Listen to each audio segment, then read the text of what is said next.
Hi guys, welcome to Ammu Appi channel. ನಾವಿವತ್ತು ರುಚಿಕರವಾದ crispy ಗೋಳಿ ಬಜೆಯನ್ನು ಮಾಡುವ. ನೋಡಿ ಎಷ್ಟು ಕ್ರಿಸ್ಪಿಯಾಗಿ ಬಂದಿದೆ. ಇಂಥ ಗೋಳಿ ಬಜೆಯನ್ನು ನಾವಿವತ್ತು ಮಾಡುವ.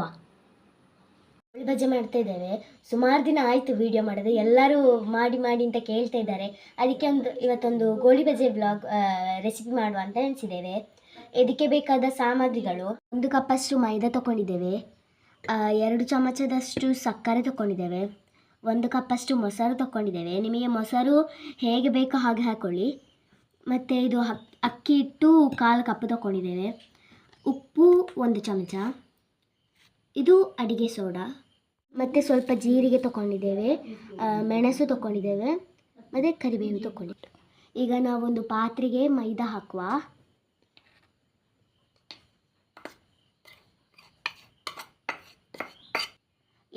ಈಗ ಸಕ್ಕರೆಯನ್ನು ಹಾಕುವ.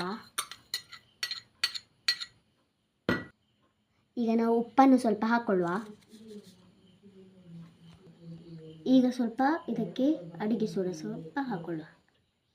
ಈಗ ನಾವಿದಕ್ಕೆ ಸ್ವಲ್ಪ ಅಕ್ಕಿ ಹುಡಿ ಹಾಕೊಳ್ಳುವ.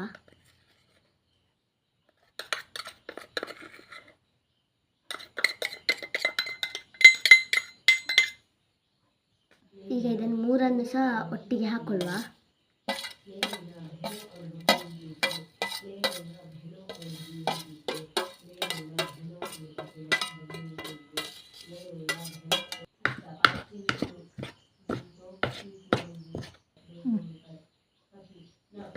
ಇದಕ್ಕೀಗ ಸ್ವಲ್ಪ ಅರ್ಧ ಕಪ್ಪಷ್ಟು ಮೊಸರು ಹಾಕೊಳ್ಳುವ.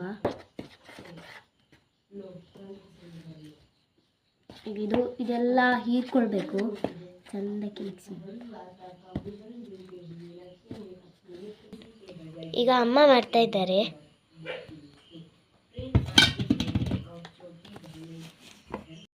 ಇದೀಗ ಹೀಗೆ ಬರಬೇಕು, ಇಲ್ಲದಿದ್ದರೆ ಗೋಳಿ ಬಜೆ ಉಬ್ಬುವುದಿಲ್ಲ. ಈಗ ನಾವಿದನ್ನು 3 ಗಂಟೆ ಹೊತ್ತು ನೆನೆಸುವ. ಇದನ್ನು ನಾವೀಗ 3 ಗಂಟೆ ಹೊತ್ತು ನೆನೆಸುವ. ಈಗ ಇದನ್ನು ಮುಚ್ಚುವ.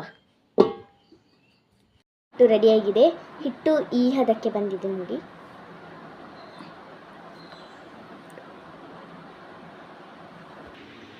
ಈಗ ಎಣ್ಣೆ ಕಾದಿದೆ. ಇದಕ್ಕೆ ನಾವೀಗ ಹಿಟ್ಟನ್ನು ಹಾಕೊಳ್ಳುವ.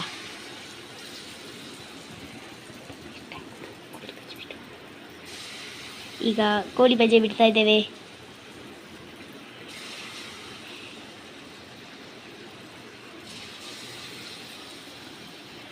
ಮತ್ತೆ ಹೇಗಿದ್ದೀರಿ? ಸುಮಾರು ದಿನ ಆಯಿತು ನಿಮ್ಮನ್ನೆಲ್ಲ ನೋಡದೆ. ನೋಡಿ, ನಮ್ಮ ಗೋಳಿ ಬಜೆ ಒಂದೊಂದೆಲ್ಲ ಬ್ರೌನ್ ಬಂದಿದೆ. ಗೋಳಿ ಬಜೆ ತಿನ್ನಲು ಸಿದ್ಧ. 2ನೇ ರೌಂಡ್ ನೋಡಿ, ಅಮ್ಮ ಮಾಡಿದ ಗೋಳಿ ಬಜೆ ಎಷ್ಟು ಬ್ರೌನ್ ಕ್ರಿಸ್ಪಿಯಾಗಿ ಕಾಣ್ತಿದೆ ಅಲ್ವಾ? ಇದನ್ನು ನಾವು ಚಾಯಕ್ಕೆ ತಿನ್ನೋದು. ಇದಕ್ಕೆ ಚಟ್ನಿ ಇದೆ, ಗೊತ್ತುಂಟ ನಿಮಗೆ? ಇದಕ್ಕೆ ಕಾಯ್ತಾ ಉಂಟು. ನಮ್ಮ ಗೋಳಿ ಬಜೆ ಈಗ ತಯಾರಾಗಿದೆ. ಇದಕ್ಕೊಂದು ಚಟ್ನಿ. ಈಗ ನಾವು ಇದನ್ನು ತಿನ್ನುವ. ಒಂದೊಂದು ಗೋಳಿ ಬಜೆ ಒಂದೊಂದು ಶೇಪಲ್ಲಿದೆ. ಇದು ಯಾವ ಶೇಪು ಗೆಸ್ ಮಾಡಿ. ಮತ್ತು ಏನದಿತ್ತಲ್ಲ, ಇದು ಯಾವ ಶೇಪು ಗೆಸ್ ಮಾಡಿ. ಓಕೆನಾ? ಅದನ್ನು ಕಮೆಂಟ್ ಬಾಕ್ಸಲ್ಲಿ ಹಾಕಿ. ಓಕೆ, ನಾವಿದನ್ನೀಗ ಟೇಸ್ಟ್ ನೋಡುವ. ವಾವ್! ಇದನ್ನೀಗ ಚಟ್ನಿಗೆ ಮುಳುಗಿಸುವ.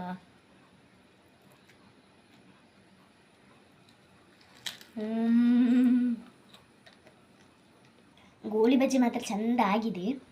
ಒಳ್ಳೆ ಕ್ರಿಸ್ಪಿಯಾಗಿ ಬಂದಿದೆ.